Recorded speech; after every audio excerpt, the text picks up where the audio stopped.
मंडई, आज आपण बनवणार आहोत कुरकुरीत अशी मूग डाळ भजी। तर चला बनवूया। सर्वात आधी आपण मिक्सर मध्ये डाळ टाकूया। ही 2 वाटी डाळ घेतलेली आहे, ती 2 तास अशी भिजून घेतलेली आहे पाण्यामध्ये। तर ती आपण मिक्सर मध्ये घालूया। आलं घालूया आपण त्याच्यामध्ये, लसूण घालूया, मिरची घालूया, मिक्सरला फिरून घेऊया। आपण हे आता काढून मसाला घालूया, हळद घालूया, धना पावडर, जिरा पावडर, मीठ घालूया।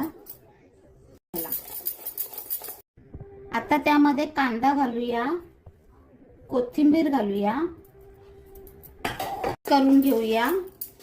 आता आपण चटणी बनवूया। खोबरं घालूया, आलं, लसूण, मिरची, कोथिंबीर, पुदिना, मीठ घालूया, पाणी घालूया, ग्राइंड करून घेऊया। आपली चटणी तयार आहे मंडळी। थोडंसं आपण ओवा घालूया मंडळी, छोटे छोटे।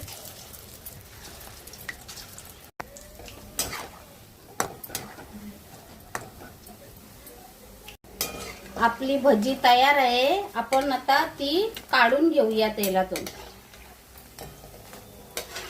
आपली कुरकुरीत मूग डाळ भजी तयार आहे मंडळी।